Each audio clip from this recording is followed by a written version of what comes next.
Hi there. Today I'm reading One Small Island. Coral Tulloch and I made this book together in 2011. It's the story of Macquarie Island, a beautiful little island that lies in the Southern Ocean. And Coral and I, who've both been Antarctic Arts Fellows, had visited there at separate times. And one time when we were together, we started talking about it and we came up with the idea of doing a book that told its incredible story. And it's quite unusual for two people to both be the authors and both be the illustrators, but that's what we did. Coral made these magnificent end papers, and I won't try and read it now, but if you go back and look at the book, if you can get your hands on a copy, there's all sorts of incredible information contained within her illustrations. She's a wonderful researcher and a wonderful artist. I dedicated it to Angus Hume, my brother-in-law, who was the station leader at Macquarie Island once, and Coral has dedicated it to her friend, Professor Pat Quilty, who's done lots of the research. And there's a nice quote here that says, "This little island is one of the wonder spots of the world." And Sir Douglas Mawson said that.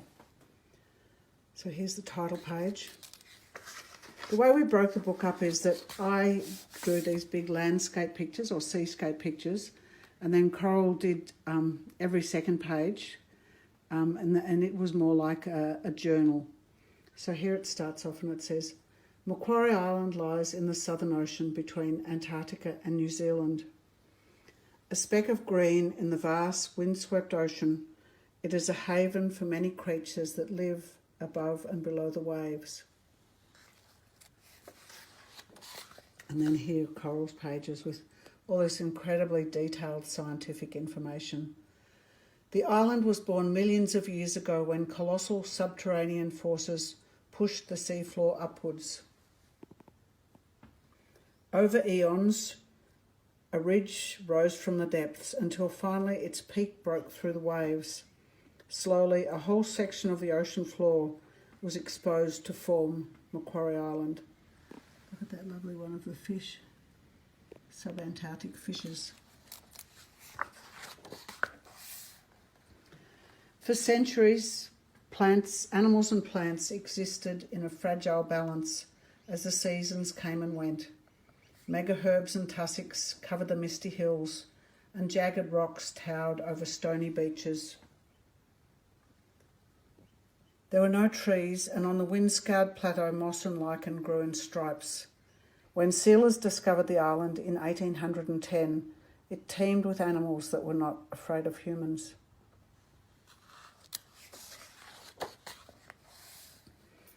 Here you can see Coral's done a lovely big replica of a ship's log, and like the other pages, it's just full of interesting information. The discovery of these new seal colonies sent ships hurrying south from Australia and New Zealand. They brought men to hunt the seals for their velvet hides. The sealers killed more than 100,000 fur seals, and after 10 years there were none left. More gangs arrived seeking elephant seals for their oil.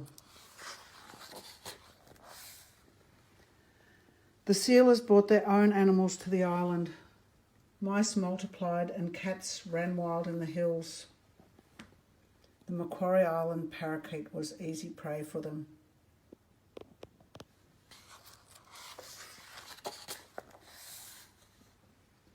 In 1820, the Russian explorer Thaddeus von Bellenhausen visited the island and mapped part of the coast. He took specimens of the plants and animals and even bought a live Macquarie Island parakeet from a sealer for 3 bottles of rum. The sealing gangs lived brutal lives and often ran out of food, so they released rabbits and wekas to breed. As elephant seals became scarce, penguins were killed for their oil. The Macquarie Island parakeet disappeared forever.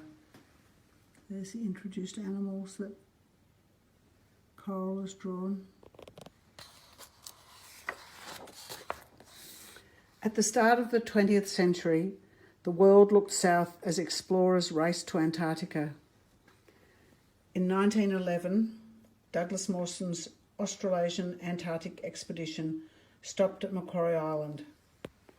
Mawson's men built a radio mast to relay news from Antarctica to the world. A team stayed there for 2 years to operate the radio station and study the island.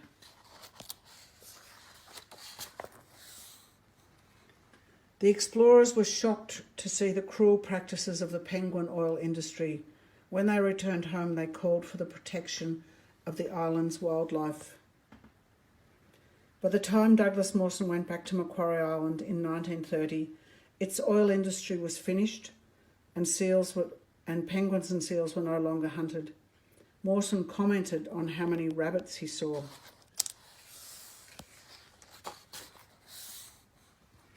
When Macquarie Island was declared a wildlife sanctuary in 1933, penguins and seals crowded the beaches again.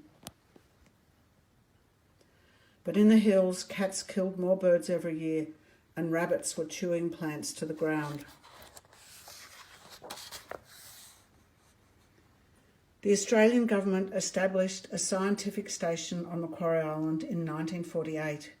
Since then, scientists have stayed there to study the ocean, atmosphere, climate, geology, soils, plants and animals. The data they collected has been important to our understanding of the island and the Southern Ocean. In 1978, the myxoma virus was introduced to kill the rabbits, and it reduced their numbers dramatically. Lush green vegetation covered the hills again.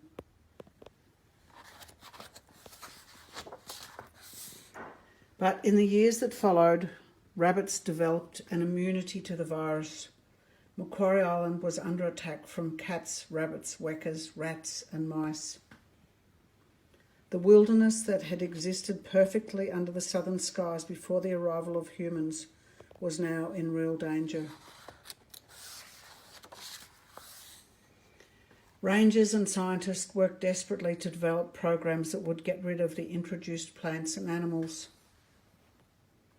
First the wekas were eradicated and eventually the last feral cat was shot, but with all the cats gone, the rabbit's main predator had disappeared.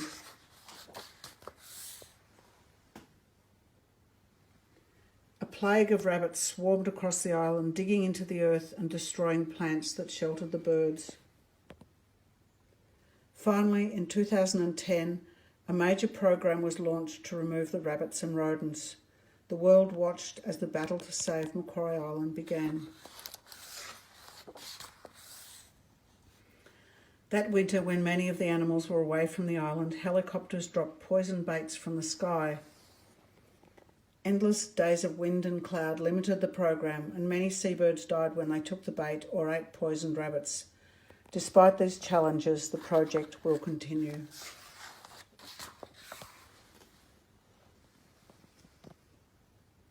Macquarie Island is only a tiny part of our big world, but it is important to care for our precious places, no matter how small or far away they are. For if we can save one island, perhaps we can save them all. And here's a timeline with all the things that happened. And here there's a little extra bit. April 2012, good news. Last year the eradication program went well. No rabbits have been seen since December, and the tussocks and mega herbs are growing back. It's early days, but the recovery of the island is well underway. And the program was a success. All the rabbits and rats and feral animals have gone from Macquarie Island, and it's the pristine wilderness it once was. Thanks for listening. I hope you enjoyed this story. Bye-bye.